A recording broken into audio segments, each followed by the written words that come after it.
Using transformations, we can slide graphs left and right, stretch or compress in the vertical direction. But manipulating constants in a graph can also result in a function being reflected across either the x or the y-axis.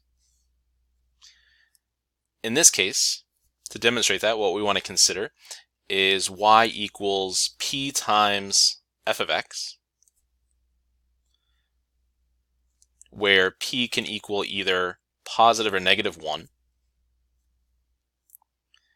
and y equals f of q times x, where q can equal either positive or negative 1. So the distinction between these cases is when we have the function itself being multiplied by either positive or negative 1, or the x on the inside of that function being multiplied by positive or negative 1. So in our first case, this would be something like y equals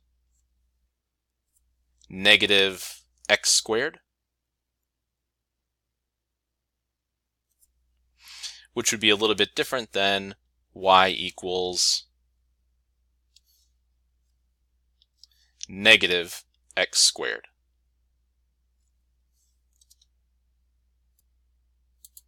So we'll flip back over to a slightly different interactive tool, where in this case what I have is the absolute value function and two values that I can manipulate, p and q.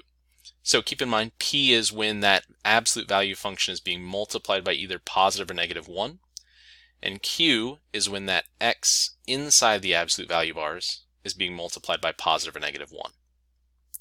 So to start off with, the absolute value function looks exactly like itself, but as I adjust that value for p, which is on the outside of the absolute value bars, to a negative 1, what I see is, or what we see is that graph becoming a complete reflection of itself over the x-axis.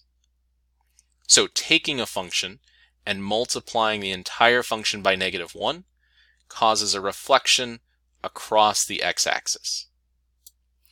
If we look at changing that value on the inside of the absolute value bars to a negative 1, we can see that absolutely nothing changes in this case. The reason being that the absolute value function is even. So we need to look at something a little bit more interesting. We'll take a look at the cube function. So again, first we would be looking at considering the opposite of x cubed, so that negative is on the outside of our function. As we change from positive 1 to negative 1, what's happening is our function is being reflected across the x-axis. As we change q, that value inside, what we're seeing is a reflection across the y-axis, which in this case actually looks kind of the same again because our cube function is an odd function. So either type of reflection ends up being pretty similar. So we'll look at one more case that will demonstrate things a little bit more clearly for us. In this case, we're looking at the square root function.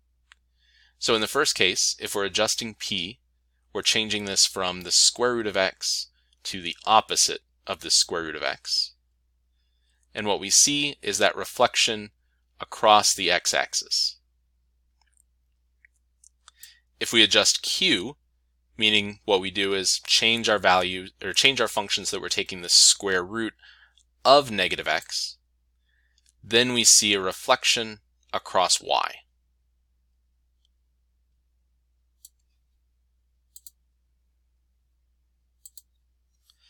So as our value for p becomes negative 1, what we get is a reflection about the x-axis. And again, in that last example, we were looking at this case. This would be something of the form f of x equals either plus or minus, depending on what that value for p is, the square root of x. And as our value for q becomes negative 1, then the graph reflects or becomes a reflection about the y-axis. So that's a case where we would be considering f of x is equal to the square root of either plus or minus x. When we have the square root of positive x, our graph heads off to the right. When we take the square root of negative x, when we graph that, then our graph gets reflected across the y-axis to point off in the left-hand direction. When that negative was on the outside, we get a graph that's curving up. When we change that value out front to a negative, it reflects across the x-axis, and we get something that's starting to curve down.